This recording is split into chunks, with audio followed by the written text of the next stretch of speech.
All right, what is up, everybody? Welcome back to another day of SaberSim's DFS Office Hours. It is Monday, August 9th of 2021. I hope everyone had a great weekend and is ready for another awesome week here of DFS. If you are watching me live or watching this back as a recording later this evening or after work or whatever works for you, appreciate you being here. Appreciate you supporting the show. If this is your first time watching the show, I know we are continuing to get new viewers here every single day, which is awesome.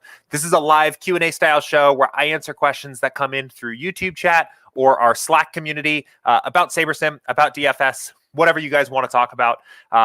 So I do the show live for a reason. I want questions from you guys. I want engagement. So please, if you're watching here, even if you are watching after the fact, watching this as a recording, and you have something that you are confused by when you're watching this, or have your 2 cents you want to add into the conversation, anything like that, leave a comment in the YouTube video or email us, support@sabersim.com. But we want engagement from you guys. We want to make sure that you guys are feeling like you're getting your questions answered. So what's up, James? James is here. Said, hope you had a good weekend. You too. He says, I had a good one, some good wins. That's awesome. I know we have a few big wins I was going to shout out here in just a second. I know the Slack channel was popping this weekend. It looks like there were a lot of people that had a lot of success. Definitely some awesome baseball wins this weekend. I know Couch took down his second seat for the FanDuel baseball championship. Giant Cobra had some wins in here. We had Ron and Robert with a couple screenshots for baseball over the weekend. So pretty awesome to see there. I know Kurt took down the Stinger on FanDuel for golf. So congrats, Kurt.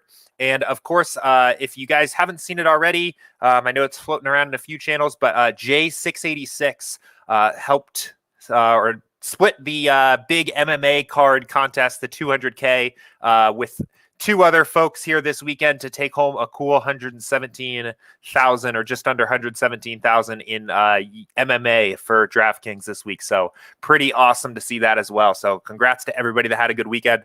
I was actually out of town here this weekend. I was backpacking up in the mountains here. So had a good time. But came back to learn that the air quality here in Denver is one of the worst in the world at the moment. So realized maybe I shouldn't have spent the whole weekend outside, but I'm ready to get back, ready to play some DFS. I know we've got a nice little 5-game baseball slate here tonight, so that should be fun. A couple baseball questions in the queue here, and we will go ahead and just get right into it. I will say, I just mentioned a couple. I think I've got 2 questions to get through today here. So we'll go ahead and get into these questions, but if you've got anything for me, anything that you want me to talk about, doesn't even have to be a question, right? If there's a topic or something you're a little confused about, or just want to throw something out, right? About a certain contest or sport or really whatever, throw it into the chat and we'll find some time to talk about it. But let's go ahead and take a look here, and I will just start getting into the first questions. I'm going to go ahead and pull the app up here, and we'll talk about this first question here. This is from Andrew. And he said, in regards to the Vegas dashboard, what are your thoughts on line movement? It's hard to know if movement is sharp or public money pushing the line in a direction, unless you're TSP on Twitter. If you're familiar with him, I'm not actually. I'm not so sure who that is. I know Max has talked about line movement using VegasInsider.com in past videos. Would line movement up indicate the field is on this team and make them more chalky? Yeah, that's a good question. So let me go ahead and pull this up as well here. I'll get my Fantasy Labs dashboard up. So for my purposes, the way I typically end up using this is I am mostly looking at line movement to see if there's a indicator there that is telling me maybe that models, at least at the start of the day, missed something. I'm not overly concerned about whether the money pushing the line up is sharp or if it's just big money or what. I think you could probably spend a little bit of time diving into that. But again, SaberSim's not using Vegas-based projections in our model.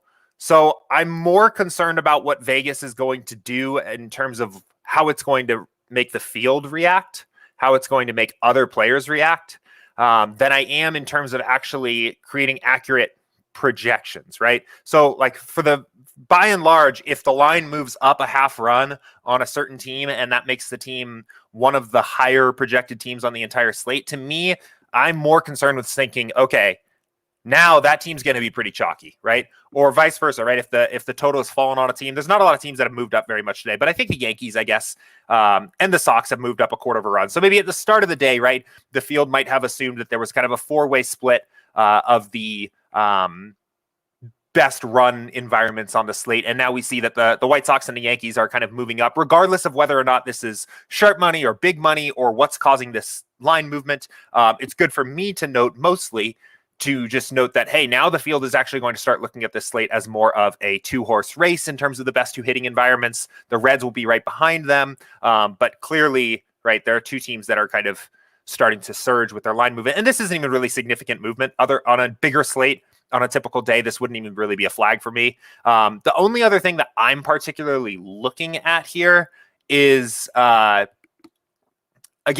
I mentioned this in my 150 lineup build video from a couple weeks ago here now, would be if line movement of probably closer to a half of a run in one direction or the other was accompanied with us being off on the original line, right? So like we can look at the Sox and let's just say this is significant movement. We're going to call this significant movement, right? We've got them at 6.3. So yeah, the lines move from 5.6 to 5.9, but even if whether it's sharp money, big money, whatever's causing this line movement to move up, they're moving closer to SaberSim, right?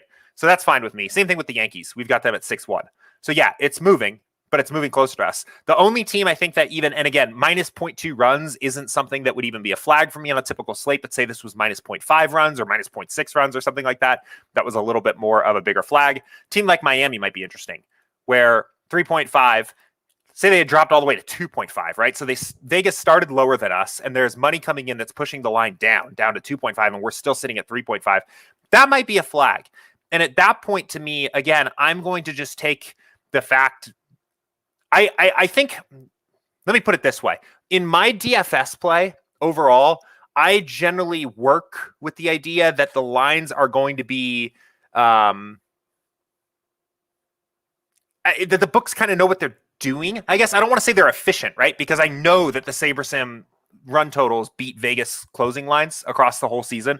And I'm not just going to go and adjust these lines to match Vegas. But I'm not so concerned in the granularity of, is it a lot of public money or is it very sharp money coming in and moving these lines? I'm just looking for a red flag to pop up here on the difference that say like, hey, look at this. This might need your attention. This might be something that requires a little bit more attention. So this could be one of them. If this was minus 0.5 or something like that, and this line had moved really far down and we were still over, that might be an indication, as I mentioned in my building 150 lineups video, to me that the model might be missing something here. Maybe, I don't know, maybe Musgrove is a better pitcher or a better pitcher recently than the model is taking into account, right? That could be something. Or maybe the Miami hitters are worse. Or you know what? Here's a really good example. Now that we're actually digging in, right? Maybe we're taking a look at this. Maybe that we're making an assumption that Jazz Chisholm's going to play tonight and Alfaro, who are maybe not the best hitters in the world, but they're probably better Miami hitters. The alternatives of these guys missing the lineup are going to be worse plays. And that could be something that's going on here. So maybe Vegas is assuming that the Miami lineup is going to be worse than it is, right? Just a flag that something else is going on here. So again, I think for me, I'm more concerned with just seeing significant movement in general and treating it as, especially if it's moving away from SaberSim. If it's moving towards SaberSim, I almost don't even care. But if I see significant movement that's moving away, again, significant for me being defined as about a half run, moving away from SaberSim, it's a flag of like, take a look at this, see if there's anything off, anything that you could see that maybe doesn't fit, right? Like a lineup thing or something like this would make sense.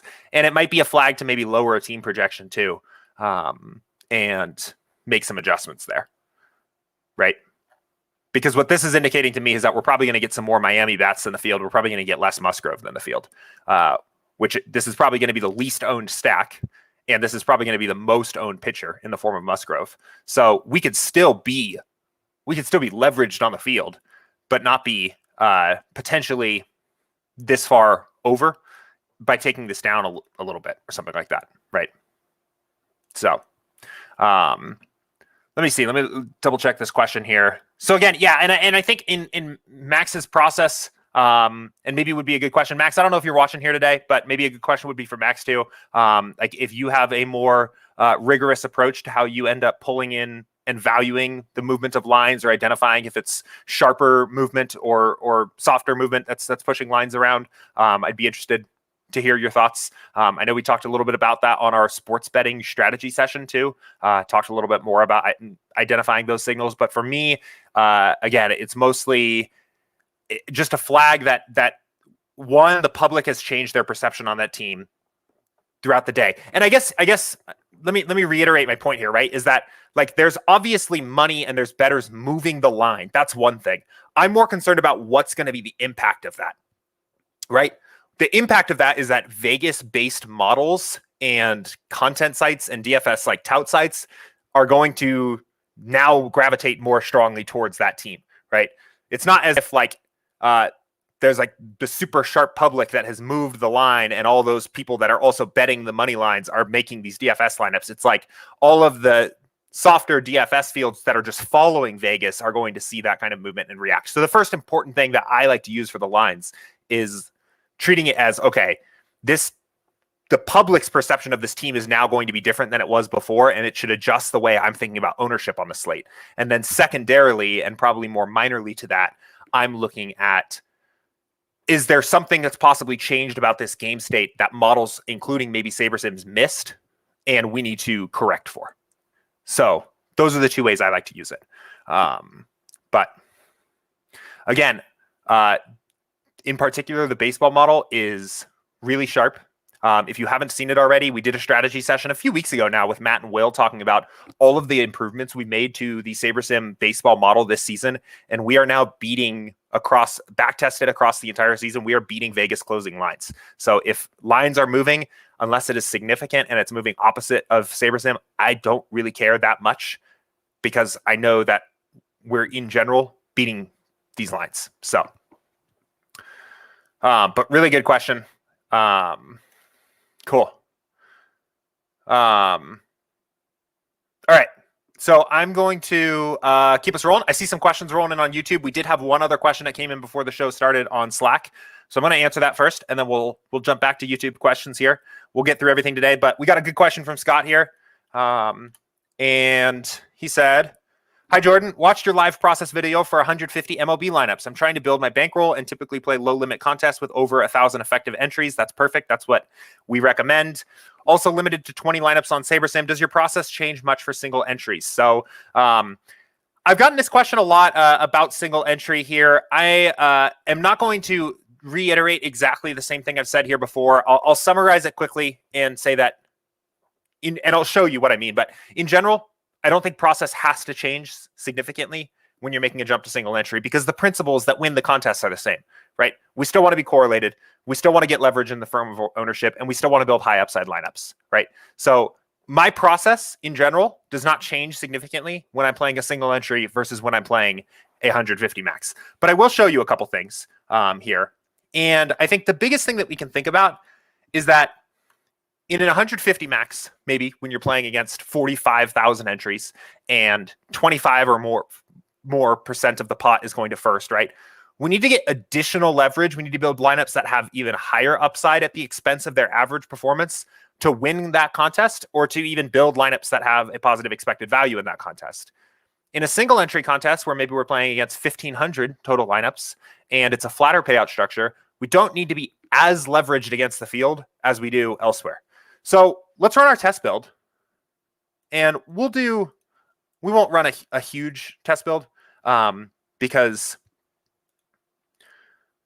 we don't need to, right? We can just use 500 lineups and just kind of see. So let's let this run here. Okay.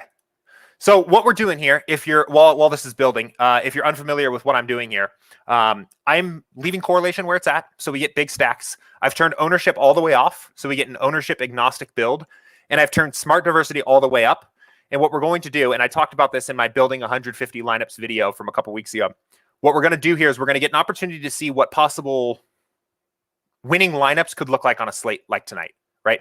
By setting smart diversity to 10, we're pulling out single game simulations of every game on the slate to build each lineup, and then giving the best overall lineup you could have built given those set of game simulations while using correlation to give ourselves some stacks, right? This is a quick way to get an idea of what the highest upside stacks and pitchers and lineup constructions might look like if we played out the slate 500 times. So let's go ahead and look at this. We'll make a quick update here. And let's go ahead. Okay. So we can take a look at this. And again, this none of this is new. We're going to expand this to 500 to see the full pool. And you could do this with the full pool of 1,500. I'm doing 500 here on the slate because we don't need, maybe we're building 10 different single entry lineups, right? Maybe we don't need a full 1,500, but maybe we do. For the sake of time, we'll do 500. But we get an idea of what the most popular teams are going to be, right? Not the most popular teams, what the highest upside teams are going to be. And what's interesting tonight is we've only got a 5-game slate here, and there's a weather game. So Milwaukee and the Cubs game has some weather concerns. But what we maybe don't need to do is get overly leveraged. And there was a question last week about, what do I do if the best play is the chalk, right? Is it okay to play it? Well, I think in a single entry, that might even be especially, and I said yes, with some exceptions. I think in a single entry, that might even be especially true, right? If we're looking just at stacks here, right? The highest upside stack overall is Milwaukee. So I would say first thing is really to keep an eye on the weather. And if the weather turns for the better as we get close to lock, this game's looking very risky at the moment. So if the weather turns to better, definitely something to pay a look at. And if this game starts to look playable, if the field thinks that the Brewers are the 4th best team on the slate, and SaberSim thinks they show up in 41% of optimals, this might just be enough leverage for a single entry lineup right off the bat, right? We just play the highest expected overall team because that we think they're the best hitting environment overall, and Vegas thinks they're the 4th, right? That might be enough leverage. Now, on a bigger GPP or a big top-heavy 150 max kind of contest, we might have to dig a little bit deeper, right? We might have to look at a team like Chicago that only shows up in the optimal 19% of the time, but the field is going to think is the 2nd worst hitting environment on the entire slate, or even coming down to KC or some of these other teams, right? To get enough leverage. And it's important to remember too, we're sacrificing success rate essentially here. Like we're dropping from, if we're talking about the team that we're going to use as our primary stack, we'd be dropping from a team with a 41% chance to be optimal to a team with a 19% chance to be optimal, but we're gaining that back in relative leverage against the field because of the ownership difference between these two stacks, or the ownership difference that we expect to get, right? So I'm saying my point here is that in a single entry, when you're only trying to beat 1,200 lineups, you can just pick the team that is still probably, assuming no weather, right? Let's just assume no weather. It's easier for the example. That the team that's going to be still chalkier in absolute terms. Milwaukee's going to be chalkier in absolute terms than the Cubs, right? But we can just pick the team that has the higher optimal percent chance of being optimal, right? And we can do the same thing at pitchers. So let's go ahead and look at this, right? And I think we have every reason to believe that probably at the moment,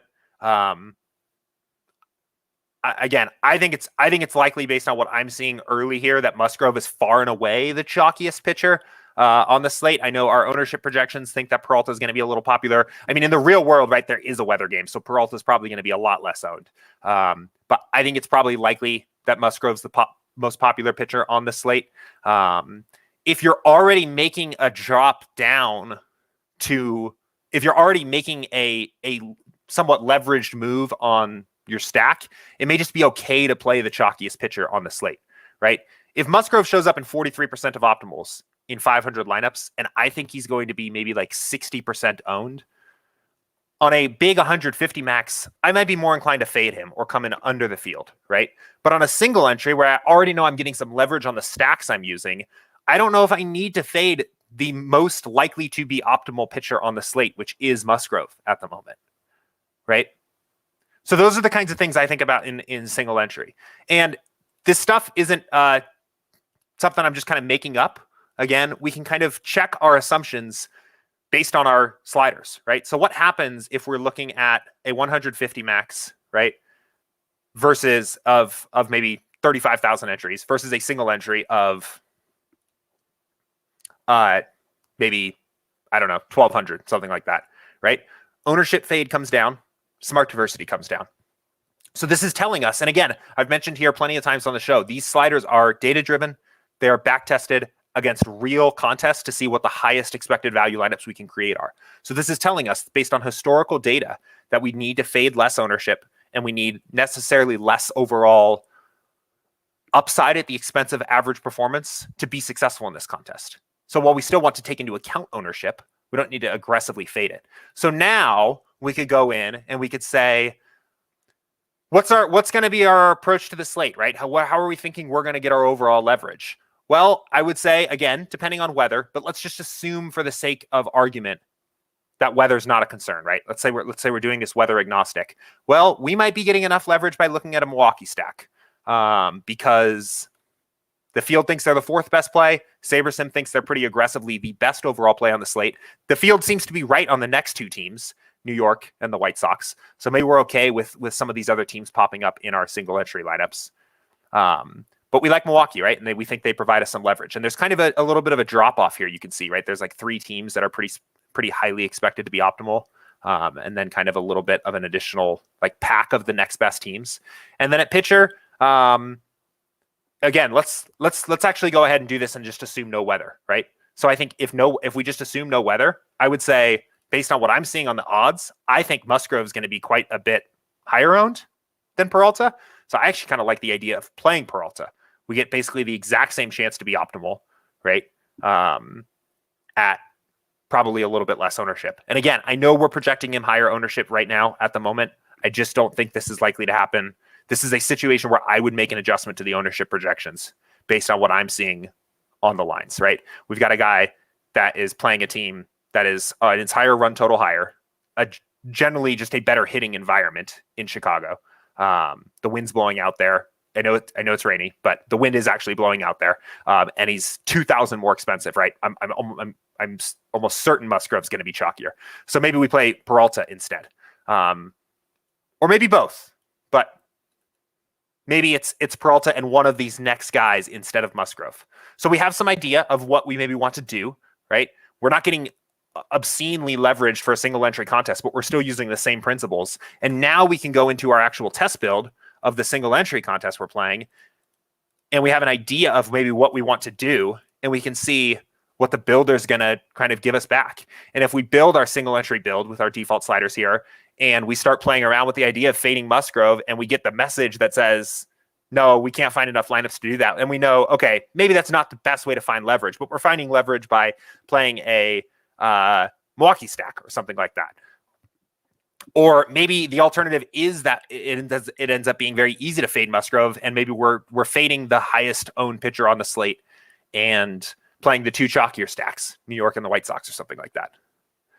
So you can see it pretty resoundingly wants us to play Musgrove and Peralta, but we're getting a ton of Milwaukee, right? And even better yet, right? We're seeing actually some surprising teams show up as the next paired stacks.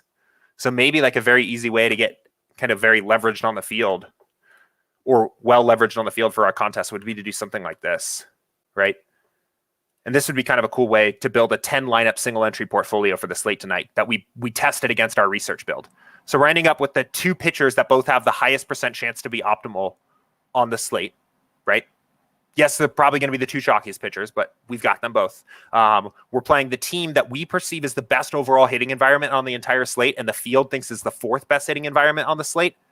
So we feel like we're getting some leverage there, and we're running it back with smaller stacks. I assume smaller stacks. Yeah, smaller stacks of teams that had decent chances to be optimal. I think they were both showing up as like 15 to 20% chance that are probably going to be pretty low owned, right?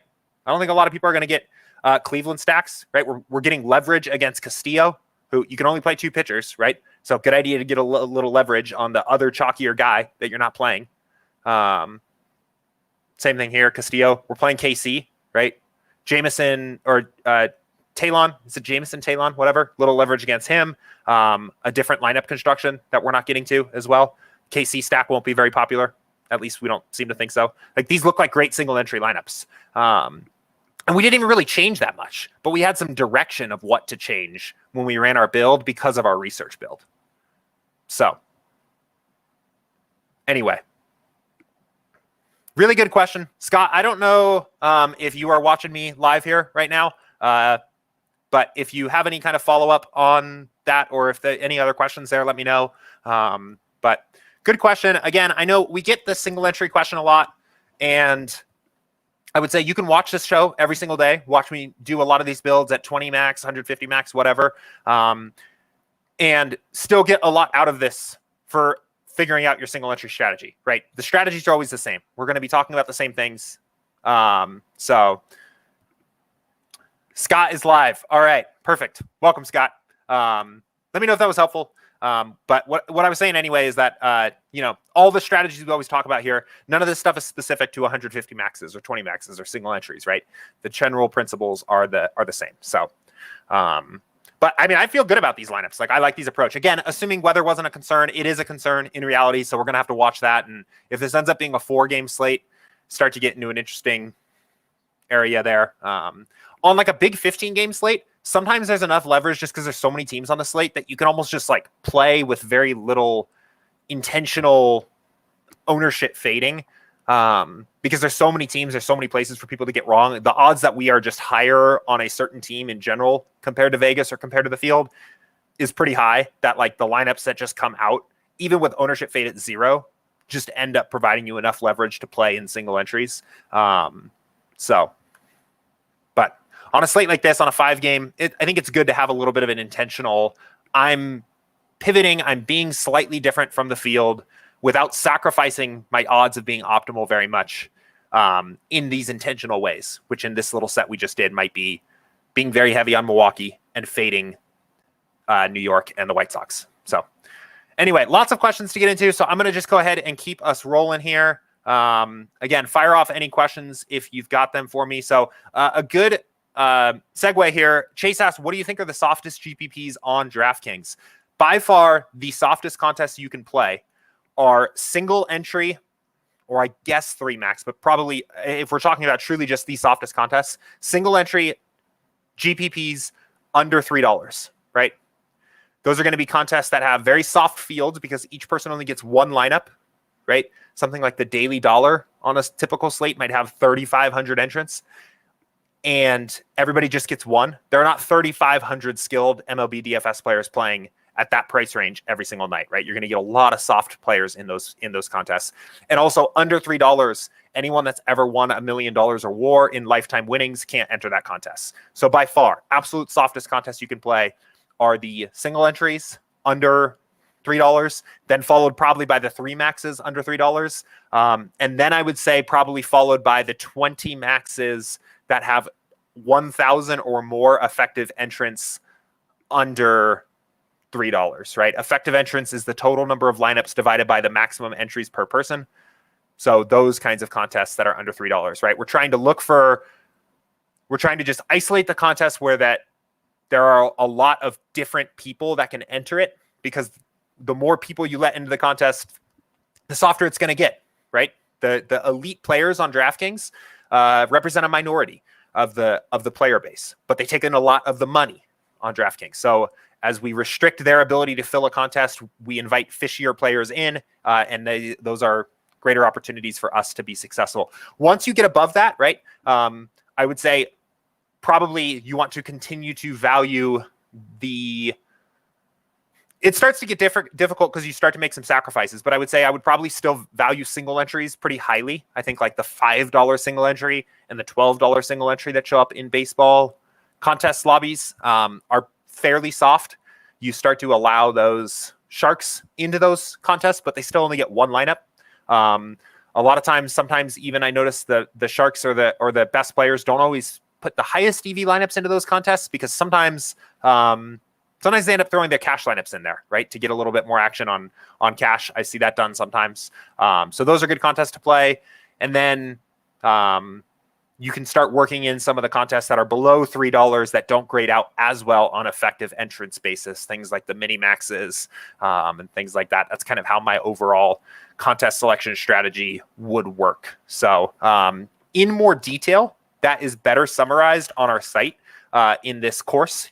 So I've mentioned this a bunch here before, but on our site under resources, strategy, baseball, course, build a winning MLB DFS process. This starts with bankroll management and contest selection, and it features Andy for 20 minutes actually walking through the DraftKings lobby on a day right at the start of the season, some random baseball slate, and actually picking out and talking about why he thinks the best contests or the softest contests are the softest contests.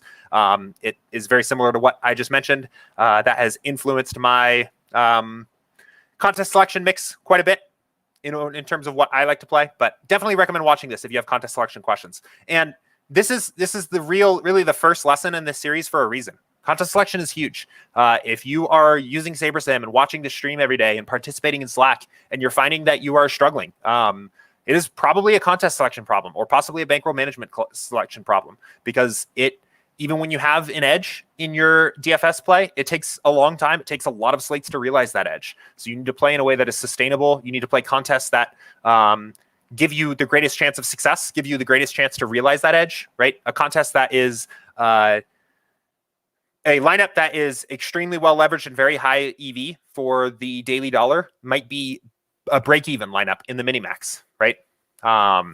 So fill out those soft contests. We can't all play soft contests forever, right? You're going to run out of bankroll. You're going to need to invest more bankroll. Maybe you want to get more action on the slate as you grow your bankroll, right? Eventually we have to play higher dollar contests.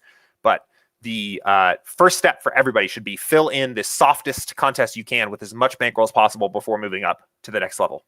So great question. Always love talking about contest selection because it's, people think it's boring. People don't want to talk about it. It doesn't get talked about a lot.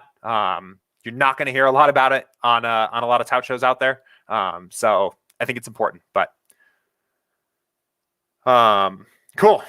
But awesome question, Chase. I'm going to keep us rolling here. A couple of questions from James real quick. Can you explain to me what esports are? Yeah. Esports are basically like video game sports, right? Electronic sports. I think that's what the E actually stands for here. The two biggest ones being League of Legends and Counter-Strike. Counter-Strike Global Offensive is the name of the game. But we also have Call of Duty, Rocket League. There is Valorant. There is Dota. All these different video games have pro scenes, right? Professional leagues. And there are slates and games and tournaments for these contests. Does SaberSim have their own projections? We do for many of them, definitely League of Legends and Counter-Strike. I don't know if we have them for Call of Duty and Rocket League. I don't think... No, we don't. But I actually would tell you that I believe we probably have the strongest League of Legends and Counter-Strike projections that are available out there today. We have Max and Will on our team that are extremely skilled. Maybe looks like no projections here yet for this slate. This is a few days away, 8/12. But extremely skilled esports DFS players, really sharp. And the greatest things about both of these projection models, let me see if I can pull up the Counter-Strike one, is that, yeah, these are not tied to Vegas odds. Vegas lines in esports are extremely soft, right? Most of these books do not have dedicated people in charge of setting lines or trading for esports. So most of the lines, first of all, are very beatable, but they're also not very strong predictors of what is likely to happen. And typically most of the other projection models that you're going to see out there for esports are based on Vegas odds that have pretty soft lines. So our CSGO model uses a true skill calculation to determine team strength. And our League of Legends model uses an ELO model to determine team strength overall. We have extremely sharp projection models for both of these esports. There are some pretty solid tournaments out there, some pretty decent sized prize pools for these contests. So definitely recommend trying them if you haven't already. And I in particular recommend, let me pull up SaberSim's YouTube channel here. I mentioned Max and Will, and I had those guys on here now probably about a month and a half ago for a strategy session. And right here, this one, how to beat League of Legends and CSGO DFS. So this is on our YouTube channel under strategy sessions, right? We had Max and Will on talking about how the models are put together, but also some general strategies for being successful on these sports. These are not sports where I would say you want to just jump in, build 20 with default settings and enter them. There is a little bit of extra work that I think you can do to add value, to either set stack rules, to make sure that you're building lineups that are well correlated and have upside. But I would recommend watching that video and checking it out. I think these are really soft markets They are reminiscent, I think, of how certain DFS sports played years ago when the contests were a lot softer and like before stacking in baseball was even just like widely accepted, when that was still kind of a very high edge construction strategy, right? That is at times how esports feel, just because you are playing against a lot of other people that, if they are using projections at all, are using projections built on a soft Vegas model that doesn't work very well. So highly recommend checking it out. Okay, so a couple other questions from James. He said, how do you see today's Fantasy Labs ownerships? I don't know. That's not the right question for me, man. I use this dashboard because it is a very clean tool, right? I think it's a clean tool to see the live odds very quickly for all the teams playing on the slate. Our plan is to build something like this in the future and pull it into the SaberSim app directly, so I don't need to be jumping onto a competitor site to show this off. At the moment, I think it's just a nice tool to use. I can't speak to any Fantasy Labs content, though. So, let's see. James said, in NFL, would you ever use the max stack on the build settings? Say I don't want more than a 2-2 stack on a 13-game slate. Would you use the max stack so it doesn't affect the Saber score? Let me see here. Yes. So I think I'm kind of getting the idea behind this question here. Let's jump over. Also, pretty exciting stuff here. This is a legitimate football question. I don't think I've gotten. I think we've talked a little bit about football. There's been a little bit of collective hype overall about football coming here on the channel, but I don't think we've actually ever I don't think we've dug into a football question yet. So this is a lot of fun. But yeah, let's talk about this real quick. I would say in general, if you have a plan of what stacks you are going to be willing to use or unwilling to use before you even start the build, it is probably a good idea to set that limit. Yeah, I would say it's probably good to set that limit ahead of time. So for example, if you are only willing to maximum play a 2 stack on the same team and a 2 stack on the opposing team, you can set that as rules ahead of time. So I would say how we would probably want to do that is you would probably want to say at least 2 players from the same team, right?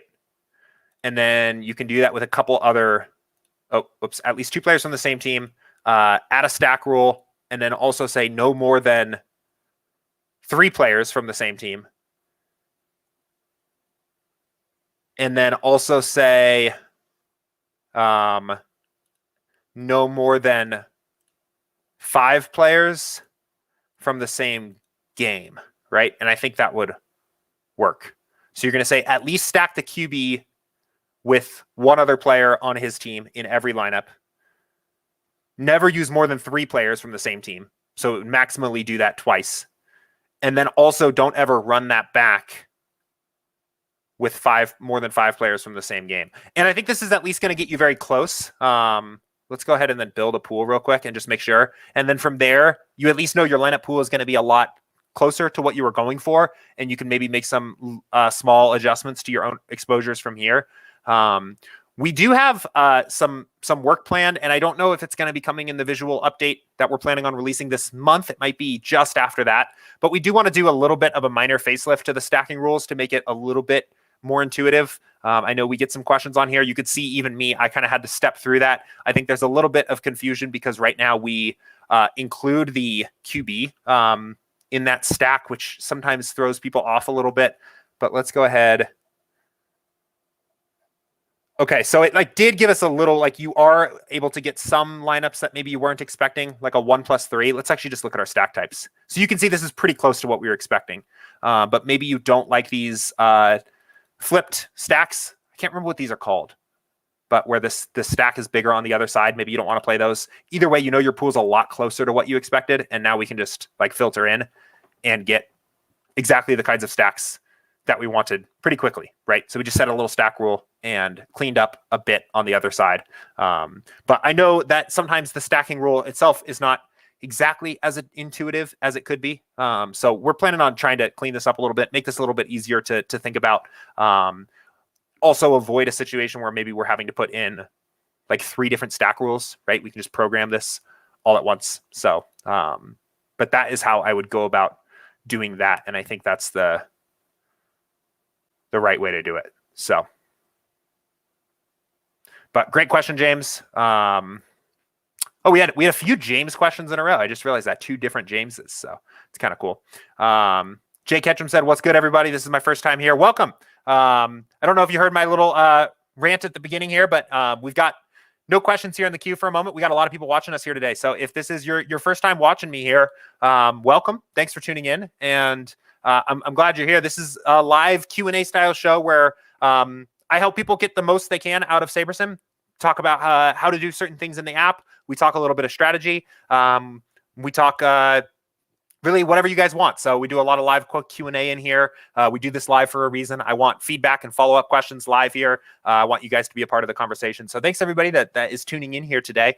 If anyone has any questions for me, anything else, that is kind of through all the questions. Oh, I did have one others. Let's see. Good question from Ron here. Just came in from Slack. And he said, do you ever set max or min exposures? If so, what are the ranges to typically input for GPPs? So yeah, really good question. Let's go ahead and let's jump back to baseball because I know very excited about football, but let's give baseball season its due here and keep talking a little baseball. So I'm going to jump back to, we'll just do a test build. So we'll run a default build and say we're playing something like the quarter jukebox, 20 max, 25K entries or something like that. We'll run our build here. We'll talk a little bit about exposures. If you are somewhat unfamiliar with SaberSim, one of the really cool things we do about exposure management here is that you can see I just selected I wanted to build 20 lineups, and you can see over here it is building over 100. This will finally settle in at around 500 lineups. And what this does is it allows me to go in and live set my minimum and maximum exposures for certain players without having to build a single extra lineup, right? All I need is 20 lineups. If I go in and change exposures around here, it is just going to filter in lineups from our bigger pool into my pool of 20 live dynamically on the spot. And I can do all of my exposure management in just a few seconds without having to build any additional lineups. So very fluid, very easy to use.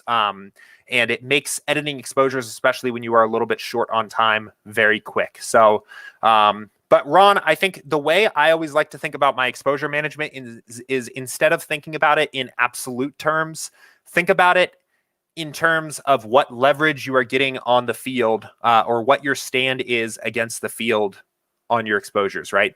So that's why we list projected own right against our exposures. And 100% ownership is not necessarily just does not always necessarily mean the same thing, right? How much ownership we have or how much exposure we have to a player, it should always be thought of and measured against the field. So, for example, if we have 100% Joe Musgrove and he has a great night and has a ceiling outcome, if he is 50% owned in the contests, our lineups are expected to benefit twice as much as the field does because we have a pool of 20 lineups that have 100% of the guy that had the ceiling outcome, and the rest of the field only has 50% of that guy. But if we look at somebody like Adames, right, he's only going to be 25% owned roughly. Again, these ownership projections, we're not taking into account weather, things on the actual slate. Let's just use this as an example. In this particular case, if Adames has a ceiling outcome, we will be 4 times as likely to benefit, or will benefit 4 times as much as the field from rostering him. But then let's look at a guy like Harold Ramirez, right? So he's only 20% owned, right? It would stand to reason that we could say that we would gain less if he has a ceiling game. But if he's only going to be 3% owned, for example, or let's say 2% owned because it makes the math easier, we are 10 times as exposed to the field on this player. So our lineups actually stand to gain more against the field if Harold Ramirez has a big night than if Adames has a big night, even though we are 100% exposed to Adames and we are 20% exposed to Harold Ramirez, right? So that's why we like to think about exposures in terms of our exposure against the field. So from there, I like to adjust things based on what I want my leverage points to be. So for example, if I think we were talking a little bit earlier about Musgrove, where this is a guy that, depending on the lineup construction, I think he's going to be far and away the chalkiest pitcher. Depending on the lineup construction, I might want to play a little bit less of him and get an opportunity to play some of the chalkier stacks, or maybe I'll use Musgrove, but I'm going to play some of the less chalky stacks. But in general, I don't know if I want to just be double the field and significantly overweight on him, if I think he's going to be 50% owned, I can just be equal to the field and set an exposure of 50% on Musgrove. And again, you can see here, that just happened dynamically. That happened in just a second. And all it did was filter in additional lineups from my pool of 500 into my pool of 20, right? We can do the same thing for batters. So for example, I already determined, yeah, I want to be overweight on Milwaukee. I liked how they were showing up in my research build. Again, assuming no weather, I like their chances of being the optimal team based on what the field's going to do. But I don't know if I need to be this exposed to them, right? Do I want to be 90% of my lineups hinging on a single batter? Maybe not. Maybe being 3 times over the field on them is plenty, right? That would be about 75%. And I can adjust that here. And maybe the rest of these are just fine, right? I'm about 3 times exposed to any of these guys. Let's keep going. Let's look for another example here. So it's also another way to think about your ability to be underweight on a player, right? For example here, again, we only have 20 lineups. So when we're talking about 5%, we're talking about only a single lineup, but we're looking at our pitcher pool for tonight, right? And we can make stands on players that are moderate. We don't have to think about everything as a fade or a lock. We can consider our ownership leverage against the field, right? So we're under on Castillo. We can see that here.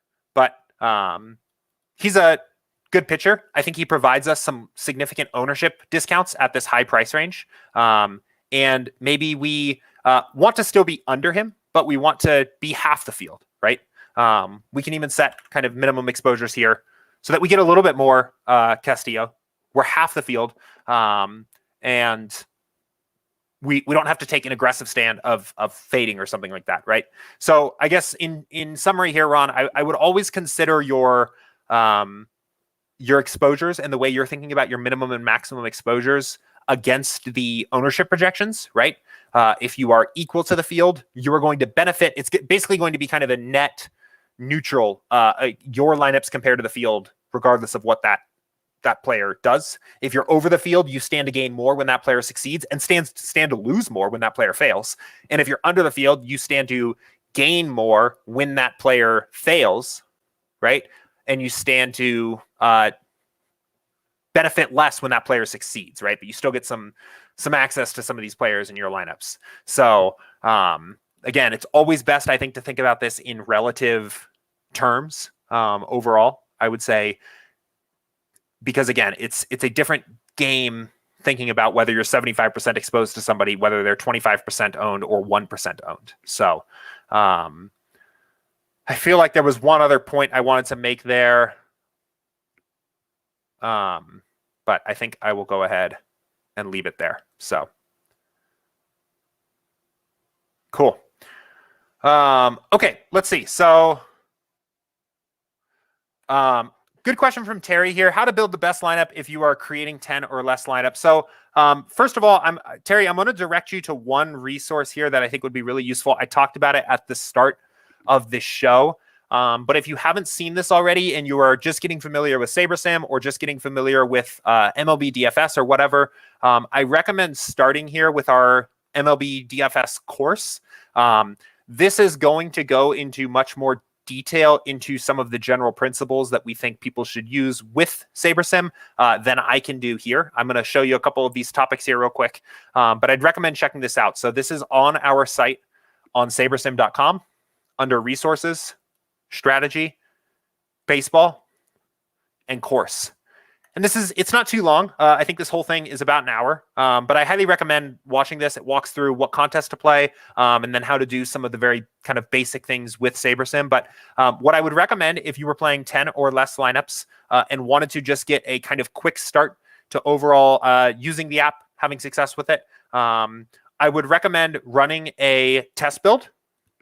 And what a test build is clicking new build and essentially just entering in what your contest specifics are. So maybe you said it's 10 lineups. So maybe we're playing a 20 max and we're just not maxing it out all the way. Maybe it is exactly what we were playing before, right? And maybe it's 10 entries into the quarter jukebox, right? And then clicking build your lineup pool and letting this build. And then within this build, applying some of your own individual research about how you want to tackle the slate and adjusting exposures up or down based on that, right? What's really nice about using this overall strategy is you get to take advantage of SaberSim's game simulation driven projections that are highly sophisticated, emphasize upside, right? And beat Vegas closing lines here this season. And also using our default build settings that automatically build you lineups that are correlated, that are well leveraged against the field and have upside, but then give you this nice little, I like to think about this almost as like a playground of lineups to put your mark on your lineups overall, right? So what I was mentioning before, right? We built lineups here that are 5-3 stacks, 5-2, 4-4, 4-3s. We didn't set a single stacking rule. We didn't have to worry about any of that because our lineups are taking into account correlations already. Let's adjust these. And we've got 500 lineups to narrow down a pool of, actually, we just wanted 10, right? So narrow down our pool of 10. And we could take advantage of this and still apply our research overall. So maybe, I don't know exactly what your MLB process looks like. I would say, first of all, I think these lineups are probably just playable as is. I don't necessarily think you necessarily need to add additional value here. I think you can, but I think if you're just getting started, the whole point of SaberSim is to allow you to build lineups that have upside and win potential out of the box, right? These lineups look like those kinds of lineups anyway, but you could add value here by making adjustments. So maybe, right, this is a weather game. Maybe we want to temper our exposure to the weather game, right? We can make these dynamic adjustments to the exposures here in step 3, in the bounds of having used the default projections and the default build settings to build lineups that have upside and can win these kinds of contests. That's like probably the best way I would recommend a beginner start. In the course here, Andy's going to kind of talk about in a little bit more detail what to do with the test build. He's also going to show you then how to go back and make adjustments to the projections, and also how some of the opportunities you have to edit your exposures, right, in a little bit more detail. You can see 11 minutes, 14 minutes, 28 minutes. So I really do highly recommend watching this. If you watch this course and are getting familiar with how to use the tool and starting to see about what's going on and want some more content, I would then jump to on our YouTube channel, this video, building 150 MLB DFS lineups with SaberSim. This is definitely a jump up in terms of kind of complexity, but this is me walking through my actual process for the July 31st slate or something like that. My actual process of building the 150 lineups I used on the slate live on stream. So I would say that's kind of probably your best path overall forward in terms of getting familiar with the tool, learning how to build these lineups with SaberSim quickly. So I would say explore the test build, use default projections, use default sliders, and whatever your research process looks like alongside that, you can add value by adjusting exposures. Then add in the course, go through Andy's course here for building a winning MLB DFS process. And if you want more content from there, then go ahead and watch my video for how to build 150 lineups, or how I go about building my 150 lineups. But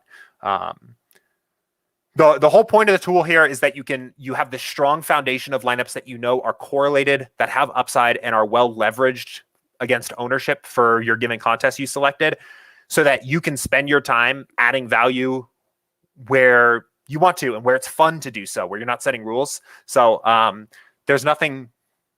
This is the best way to start, I think, by just letting the builder give you this kind of foundation or playground of lineups to work from. So Terry said, okay, thanks, very helpful. Yeah, awesome. And if you have questions as you're getting familiar with the tool, starting to play around, I do the show live every Monday through Friday at 2 p.m. Eastern. So if you mess around with it tonight, give it a try, have some questions, things don't make sense, join me back here tomorrow and ask questions, and I'd be happy to help you out. So, okay, cool. So another question from Ryan here. Do you think playing lots of lineups on DK is more important than FanDuel? I seem to have a lot more success with the single entries on FanDuel than on DK. I would say any success that you are seeing different between two sites, that you are measuring in something like profit or ROI is likely more variance than anything, right?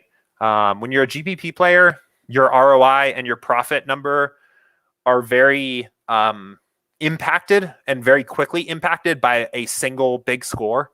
And if you have gotten that, or even gotten a couple of those on one site or the other, it's going to make you appear that you are a much more skilled player on one site than the other. But FanDuel and DraftKings, in terms of the strategies you use to win MLB DFS contests, and all DFS contests have way more in common than they do different. So I would say your overall strategy and your approach shouldn't change that significantly between the sites. I would also say that that extends to your contest selection.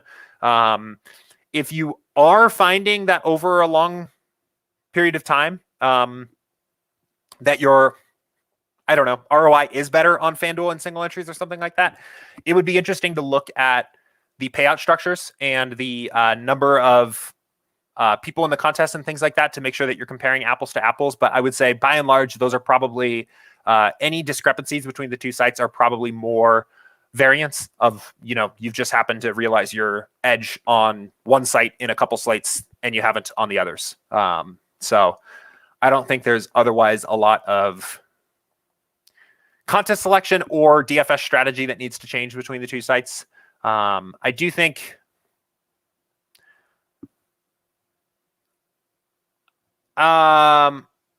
so I do think FanDuel has in general softer pricing. Like I think their pricing on players is less efficient. But I think that ends up being which would in general make that site easier to play on, right? Because there would be better plays. But I think that is outweighed in general terms by the field also being able to be typically pretty capable of finding those pricing inefficiencies, so that the ownership is also just commensurately increased for those inefficiently priced players. But I do think FanDuel does do that. That's the only thing I can think of that pops into my head of like feels a little different between the two sites. But otherwise, my approach wouldn't change too much between the sites. And that includes contest selection. So, but really good question. Let's see. Another question from James here. Straight out of the box, just for a trial, I did 150 entry and didn't change anything in a lineup built by SaberSim. And I had a lineup finish 210th place out of over 150,000 people, just an FYI. Yeah, I believe it. And we hear stories like this from people all the time that are like, I signed up, I just used it for this weekend, and my lineups won or did really well or something like that. And it's easy to see why, right? So, I mean, quickly here as we approach the end of the show, our projections, right, are not raw. Well, our projections are average projections, but they're averages of thousands of game simulations of every single game on the slate. So when we say Willy Adames has a projection of 11.5, we're saying that's the mean of all of these different game simulations that we have for him. And same thing with correlations, right? When we say that we're going to have a correlation slider of 7 for a slate like tonight, that means we're going to weight the coefficients of correlation that we actually determine mathematically by running these game simulations for Adames with all the other players in the Brewers lineup. So then we can do things like use a correlation slider to say, how much do I want to just weigh the impact of our real correlation values on a slate like tonight?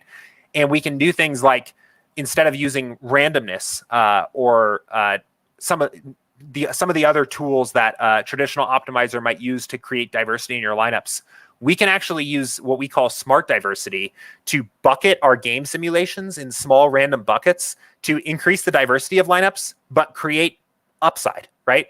Because Adames has a mean projection of 11.5, but that's actually not a very popular outcome for him, right? He scores 0 or less than 5 a lot, and then has these massive ceiling performances that win your GPPs. And when we use smart diversity to bucket game simulations and to pull out the real game simulations we actually have for these games, we get to take advantage of those real ranges of outcomes. So it can be misleading to people when I think they hear, like, what do I need to do to build effective lineups on SaberSim? And I say, well, really, as you're just getting started, kind of work with what the builder is giving you and add your value in the post-build process, because you don't necessarily see exactly all the things that are going on behind the scenes. But because of the way our builder works and leveraging our game simulations, We're not spending time. I'm not sitting here teaching you, okay, you need to go in and set these stack rules. And then you need to go in and set these group rules so these two players don't show up in the lineup together. And then you need to emphasize upside and use ceiling projections or look at all these things, right? A lot of that is taken care of for you.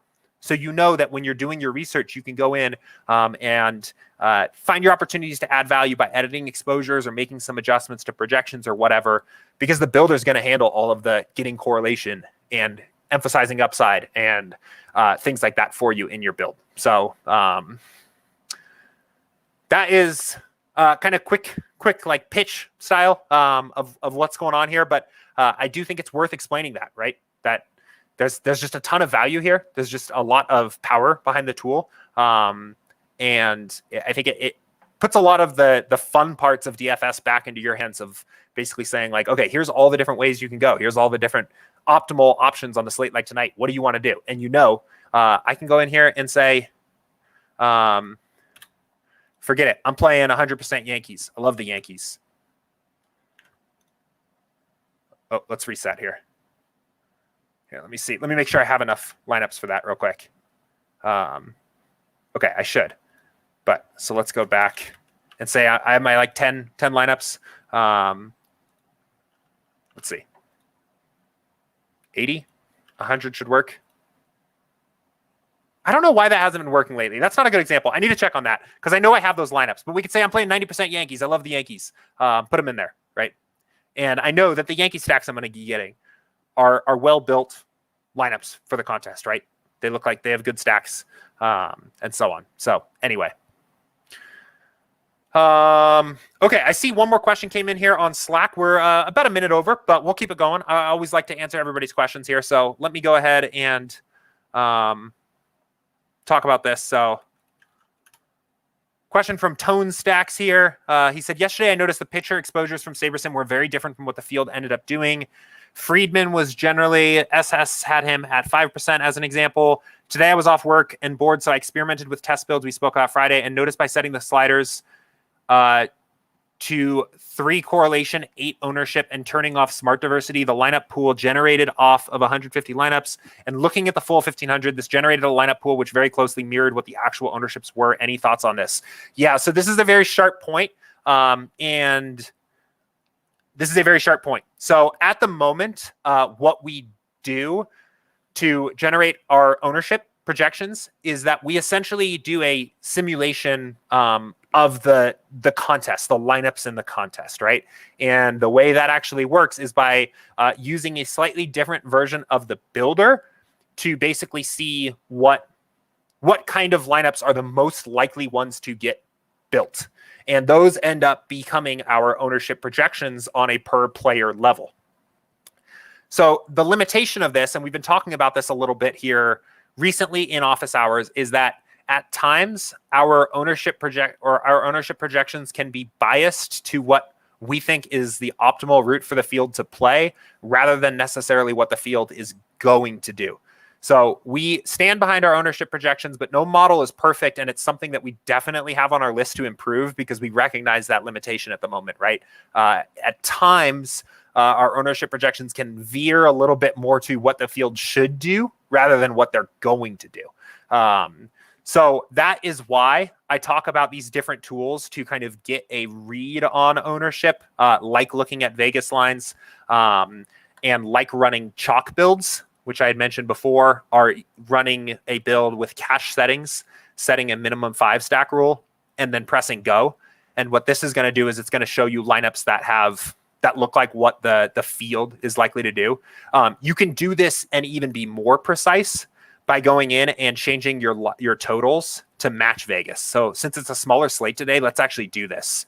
5-8. So what we're going to do is we're going to adjust the team totals here quickly to exactly what Vegas has, which is going to then adjust all the individual player projections. And then we can run what I call the chalk build and get an idea of what the chalkiest lineups would look like, or what the lineups that a traditional optimizer would just build for somebody if they just landed there, used a set of average projections, and set a 5 stack rule and pressed go, right? That is basically what we're going to get there. So let's go ahead and run one of those. So at the moment, the limitation here, the thing that kind of sucks about this is you have to manually go and reset all of these by clicking this button in our redesign that is shipping this month. We will have a button that resets this automatically for you. So that makes it a lot easier. But now we can run this chalk build, right? So we're using default sliders. We're building like a traditional optimizer. We set a 5-stack rule. And let's go ahead and see what the lineups look like. And this can be a really valuable tool to judge ownership too. So again, because of the fact that the way our ownership model works, it simulates a slate, but it uses SaberSim projections to do that. It can be a little bit biased to what the builder thinks already is the viable path to playing, which is why you might see that on those very high smart diversity lineups. Oh, actually, it looks like he said 3 correlation, 8 ownership, and turning off smart diversity. The lineup pool generated a lineup that very closely. Oh, okay. It's interesting that you had ownership fade on to do this. But a lineup, okay. So I was reading this as maximum smart diversity, but the question here says turning off smart diversity. So anytime you have smart diversity off, even if your other sliders have somewhat positive values, you are going to be approaching what I call this chalk build thing here, which is basically going to show you what traditional optimizers are going to look like. And that's why I think this can be a good tool for judging what the field is likely to do, right? So we only have 200 lineups here. We could have built 1,500, but this is going to kind of show you, I think, a little bit closer. Actually, let's do it. I have time. Who cares, right? Now I'm really interested. So let's try it. Let's try a chalk build of 150 lineups because I want to see what this looks like. And I don't have a lot of opportunities to always do this. So we'll give this a second to build, but I want to see. But anyway, I'm jumping around a little bit because I'm getting excited here. But anytime smart diversity is off, you're going to basically build like a traditional optimizer, and you're going to see exposures that match what somebody using a traditional optimizer might be doing on that slate. So let's see what this looks like here. I'm interested to see what the different viable lineups are and what shows up as optimals here. But there is definitely a lot of value to add to SaberSim at the moment in this way. I think if you're going to look at some of your, especially if you are starting to get familiar with the tool and looking for different ways to add value, I would say one of the first things I would do is explore some ownership research. It's also very easy as a person to know what other people are going to do playing these contests. Our intuition about ownership projections are often very strong, I think, especially if you've been playing for a while. So if you are starting to get very familiar with the tool overall and looking for a place to start adding value, I would say definitely look at the ownership projections, and do so by looking at Vegas odds, do so by running chalk builds, and do so by just looking around the industry, right? There's so much free touty DFS stuff that's on Twitter and social media and YouTube every day that you can just kind of know pretty quickly what the field is likely to do on slates and adjust ownership projections accordingly, right? So like this now is going to start to look very, very, very much like what the field is probably going to do, right? Big question mark here with Peralta because of the weather. But I think if there was no weather, I think this is probably about where we'd see him. I think this could actually be possible for Musgrove. It might be a little high, but if we see 80% Musgrove ownership tonight, especially if Peralta's lower owned, I won't be surprised. And then the teams that are popping up make a lot of sense, right? New York, White Sox, a little bit of Cincinnati, right? These make sense. This matches up with what we're expecting, right? The field is going to use Vegas-based projection models and build lineups on traditional optimizers. So if we turn the SaberSim projections to Vegas and then make SaberSim build like a traditional optimizer, we get projections that make a lot of sense. Like these start looking really pretty good to me as potential ownership projections. Like this, I could totally see these numbers being actually what happens here. So, I'm rereading the question just so I get the idea. Yeah. So, okay. So I think I slightly misread the question to begin with, but that's okay. It just led me down explaining a little bit about how our ownership is calculated. But I think I misread this a little bit originally. So the bigger point here, I guess, Tone Stacks, is that you turned off smart diversity. And by doing so, you're going to have the builder just build by average projection, which is what 90% of the field does. maybe even more. And that's why those ownership projections, or that's why these exposures got a little bit closer to matching ownership. So yeah, what you did is very similar to what I actually do in my process, and I call it this chalk build thing. I think it's very useful for assessing the chalk. Again, I think these projections look really good. So yeah, but great question. And then again, I guess the only thing that just is a little bit of a pain right now is at the moment you got to go through and just knock these back off quickly. It's not that quick, unfortunately, because it reloads the projections every time we do this. But for a 5-game slate, really only takes a couple minutes, and it's worth it. I really do think it's worth it to do this because you really get an idea if you're struggling to determine what the chalk is going to do, regardless, right? And there's complicated slates sometimes, especially there's like 15-game slates. Sometimes it can be really hard to parse that. But because our model is actually simulating the lineups that are going to be used in contests, doing this method is really pretty effective for figuring out ownership projections. So, but anyway, awesome question here. Here, let's see. I think I missed a follow-up here that says, I noticed that the contest I play, the field tends to seem to fade the chalk pretty significantly. In my 2 large GPPs, Friedman was owned between 25 and 29% on FanDuel, but he was projected at 5. That's why I set the ownership fade to see what I would get. That's interesting. Yeah, and I don't know what contests those are. It could also be like, I think sometimes I think sometimes chalkier teams come through less chalky than expected, or chalkier players come through less chalky than expected, and it makes one think, oh, the field is sharper than I thought. They're fading the chalk. And I think sometimes, depending on the contest, like if it's high stakes, it's one thing, but sometimes I actually think that's the opposite of that. The field actually didn't recognize the optimal plays very well. I've noticed that before too, where I'm like, I think this one team is going to be really chalky, and they come in a lot lower owned than I expected. And my initial impression is always that, the field actually, rather than a majority of the field fading the chalk, I think the field actually failed to realize what the chalk should have been, right?